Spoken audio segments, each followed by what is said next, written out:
কাশেম ভাই দাঁড়াও যে একটু। কি হয়েছে? কাশেম ভাই, এই যে তুমি যে একটা সম্মানী ব্যক্তি, তোমারে কোনোদিন একটা বিড়ি খাতি দেয়নি। এই যে তোমার সাল সারাদিন আমার ওই গেরের ঘরে বসে মদ খাই বেড়াই পোলাপানের সাথে, এটা কি ভালো করে? আমি একটু ঘেরেও বসতে পারি না ওই পোলাপানের জেলায়।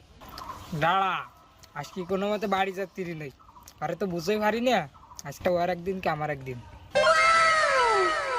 আরে মাগু বাবু এদিকে আয়।